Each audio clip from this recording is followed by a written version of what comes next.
welcome. We are so excited today to be with Autumn. She is the owner of, are you the owner? Yeah.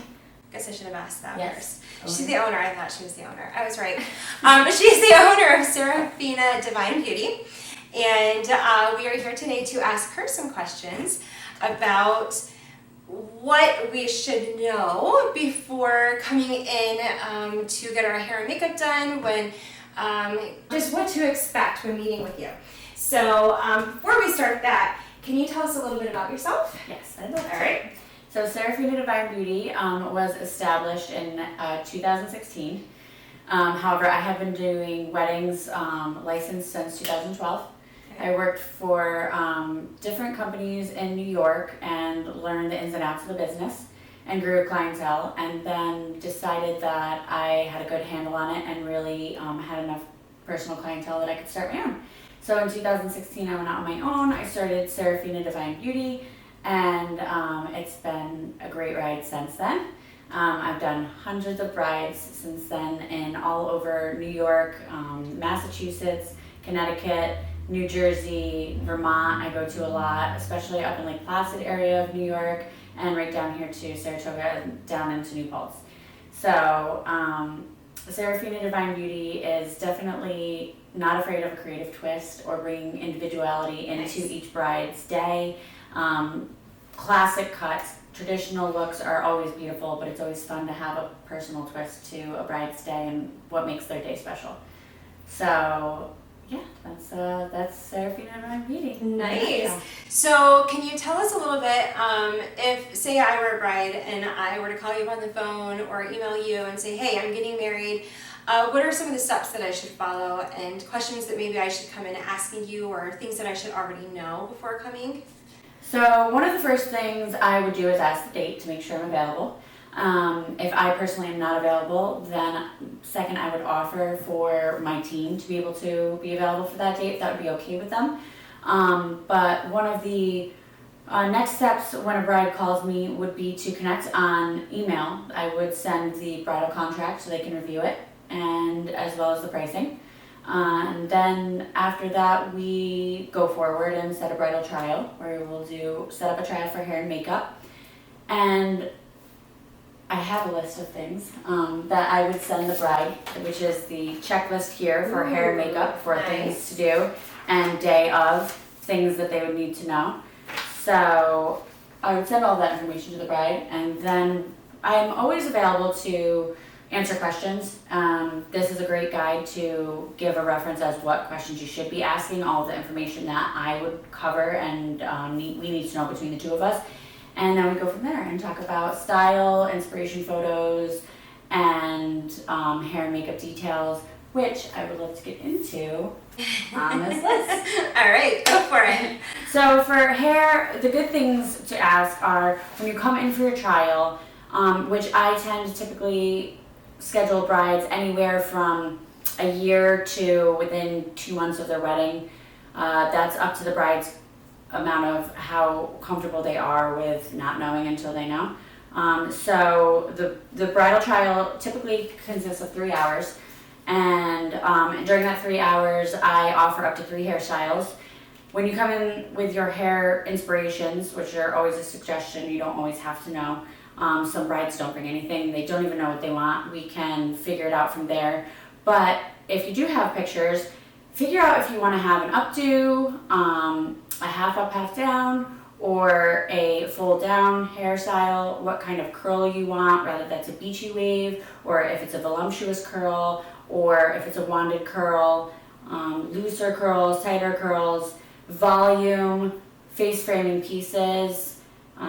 Those are all important things to know, looking at yourself and what you're comfortable with. If you're somebody who usually has your hair out of your face, you probably shouldn't have a bunch of pieces around your head during the day of, because that might be uncomfortable. So sometimes when you think of your hairstyle, you don't want to go way outside of the box from what you're naturally used to, because if you're used to having hair around your face, having everything pulled back the day of might be uncomfortable because you're more exposed. So that's something you find out when you come in for the trial. You start to play with those things.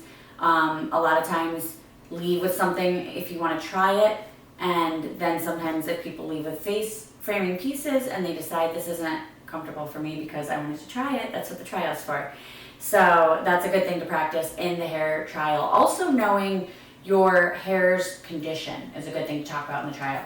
Do you need a cut? If you do want face framing pieces, you probably have to cut those in if you don't have them. I have had brides want face framing pieces, but their hair, like yours, comes down to here, and that's hard to pull in a trial to get that vision. Right. So if you're thinking face framing pieces, you might want your hairstylist, or myself, can cut those pieces in for you to play with those, as well as your hair condition. What is your hair color? Are your highlights up to date? Make sure those are up to date for your day of. Does it need a deep conditioning or a keratin treatment? Those are all things, if your hair is super frizzy and porous, it's not going to work well on your day of, especially on a humid day. Those are things you need to talk about and your child to figure out if those are things that you need to take care of before your wedding day. When coming in regarding the face makeup, knowing what your face can handle. If you have oily skin, if you have more dry skin, if you're on the drier side, you're going to need to moisturize. If you're on the more oily side, you have to work with more mattifying makeups, which I am always prepared for, all types of skin. So that is something we go over during the trial. So day of, we already know going in, if you're gonna have an oily face, we know that we're prepared to mattify that. Looking at your makeup, I tend to do one side of the face in one style, a little softer side, and the other side of the face generally is a little bit more of a dramatic side. Because a lot of times brides will come in and they think they want something completely different from what they're used to. I've had women who come in who don't wear much makeup, they want this super dramatic smoky eye, and then they get it and they go home and their husband is like, wash that off. And then they call and they're like, so that was a no-go. Right. So typically I like to show a softer side to a more dramatic side. A lot of the times, sometimes a bride will come in and think they want a soft side, and then they see the dramatic side and they're like, wow, I really like that. It matters what time of day your wedding is as well. If you're more in the daylight, they tend to go with a little softer, maybe a more natural look. Sometimes at the nighttime weddings, they'll do more of a dramatic, smoky eye, a little bit more of a lash. So that all ties in with the whole feel of the wedding. A lot of times brides don't even think of that. They have no idea. So the trial is very good for mapping that out, trying things out, trying what works. You leave here with, you can have airbrush on one side, you can have manual makeup on the other side. A lot of brides do that because they don't know the difference.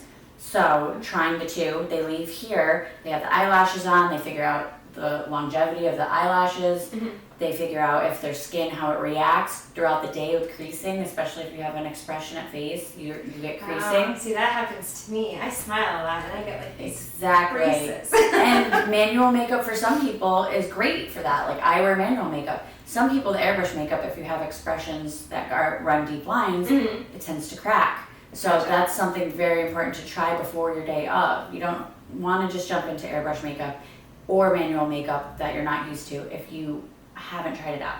Because you don't want to end up on your day of not having it work well with your skin.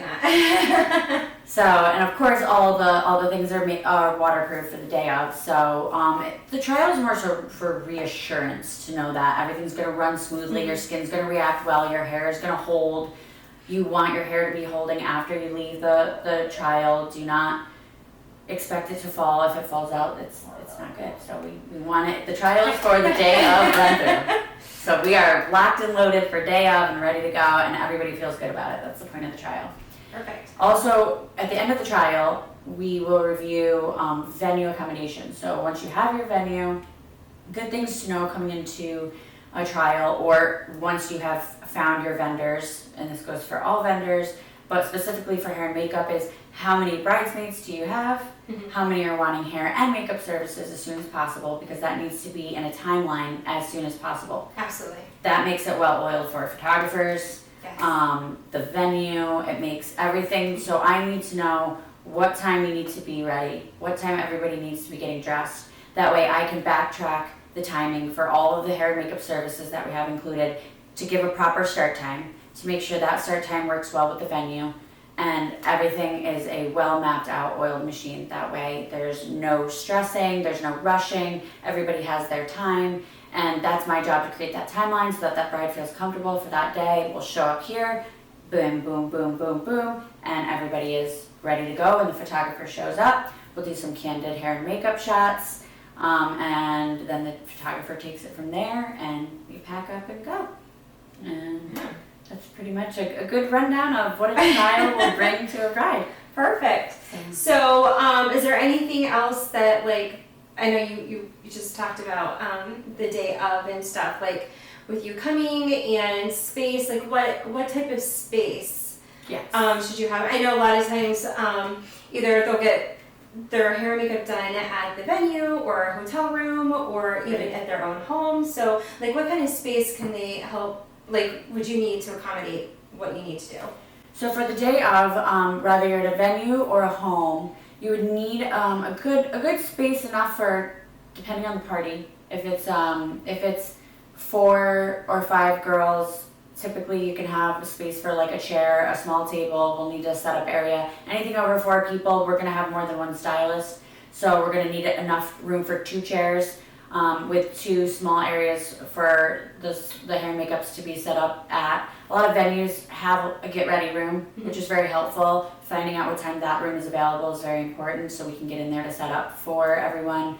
And then the day of, making sure everyone's hair is clean and dry and free of product, no hot tools, no curling irons, no straightening irons to the hair. It will affect how the curl curls, and we don't want to run into that problem. Okay. So most importantly, clean, dry hair, not oily, not product buildup from the night before where it's still crunchy.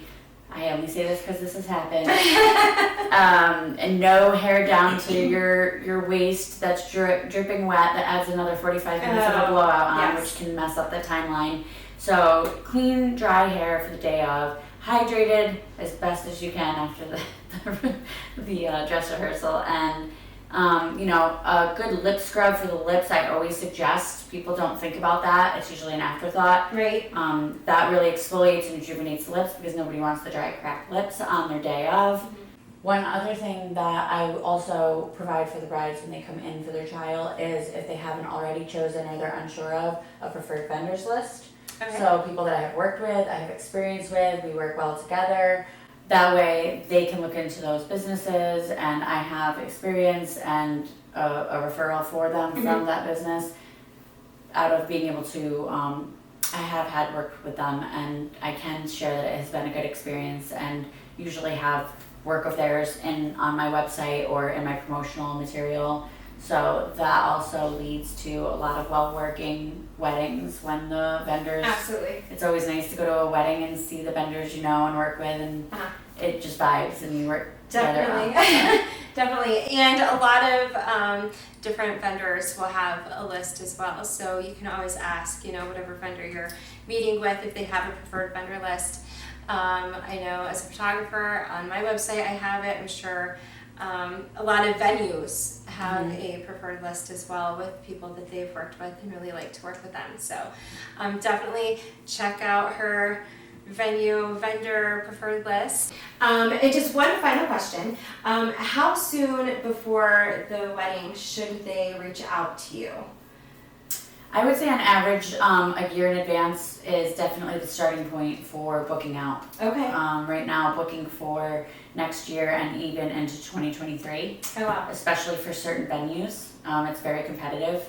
Okay. So to get your date and making sure that works with all of the vendors, because you have to make sure that's a date that works for all of the vendors, which I've had brides run into those problems where they want Seraphina Divine Beauty, but their venue isn't available, somebody or a photographer is not available for that same date. Now it's messing with the things. Right. So I would say at least 1 year from your date to at minimum would be all right. Good would to know. be reaching out, or otherwise the pickings are going to get slim. So. And then I guess if you waited too long too, then you have to try to figure out a time to come in for your trial run and stuff, and you have to be available for that as well. So a lot of moving factors there. Yes. Okay. Best planning is plan as soon as you can, or give it to a wedding planner if you can. Yes, we definitely suggest wedding planners. Yes. They're great. I hope that you guys have enjoyed this. Thank you so much, Autumn, for your time and educating all of our brides and grooms as to what they need to know. Well, I guess the grooms really don't need to know, but the brides need to know. All they need what to know need to do. is where their socks are 10 minutes before the wedding. Absolutely, guys, don't lose your socks. That's the number one thing, the phone call the bride gets 10 minutes before they have to get dressed. Have you seen my socks? Oh dear. All right, sounds good. Well, thank you. Thank you. High five. Yes, thank you for having me. All right.